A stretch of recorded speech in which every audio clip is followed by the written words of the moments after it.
ജാർഖണ്ഡ് മുൻ മുഖ്യമന്ത്രിയും കേന്ദ്രമന്ത്രിയുമായിരുന്ന ഷിബു സോറൻ അന്തരിച്ചു.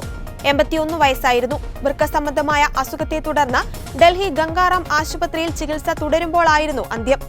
ആദിവാസി വിഭാഗങ്ങൾക്കായി ജീവിതം സമർപ്പിച്ച ഷിബു സോറന്റെ നിര്യാണത്തിൽ രാഷ്ട്രപതിയും പ്രധാനമന്ത്രിയും ഭരണപ്രതിപക്ഷ നേതാക്കളും അനുശോചിച്ചു.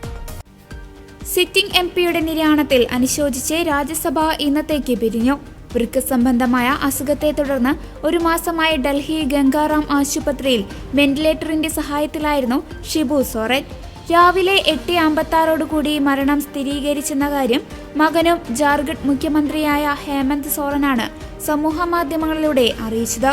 1972 ജാർഖണ്ഡ് മുക്തി മോർച്ച രൂപീകരിച്ച് സംസ്ഥാന രാഷ്ട്രീയത്തിലും ദേശീയ രാഷ്ട്രീയത്തിലും നിറഞ്ഞു നിന്ന നേതാവായിരുന്നു ഷിബു സോറൻ. ആദിവാസി പിന്നാക്ക വിഭാഗങ്ങളുടെ ഉറച്ച ശബ്ദമായ ഷിബു സോറൻ നിലവിൽ രാജ്യസഭ എംപിയാണ്.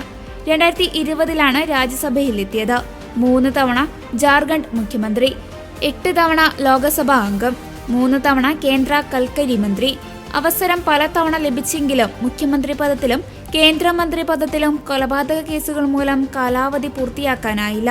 ബീഹാറിലെ രാംഗഡ് ജില്ലയിലെ സന്താൾ ആദിവാസി കുടുംബത്തിൽ 1944 ജനുവരി 11 ജനിച്ച ഷിബു സോറൻ 18-ാം വയസ്സിൽ സന്താൾ നവയുഗ് സംഘ് എന്ന പ്രസ്ഥാനം രൂപീകരിച്ചാണ് രാഷ്ട്രീയത്തിലേക്ക് ഇറങ്ങുന്നത്. സാമൂഹ്യനീതിക്കായി പോരാടിയ ഷിബു സോറന്റെ വിയോഗം തീരാനഷ്ടമെന്ന് രാഷ്ട്രപതി ദ്രൗപദി മുർമുവും ആദിവാസി ദരിദ്ര സമൂഹങ്ങളുടെ ശാക്തീകരണത്തിനായി പ്രവർത്തിച്ച നേതാവെന്ന് പ്രധാനമന്ത്രി നരേന്ദ്രമോദിയും അനുശോചിച്ചു. സംസ്ഥാനത്ത് 3 ദിവസത്തെ ദുഃഖാചരണം പ്രഖ്യാപിച്ചു.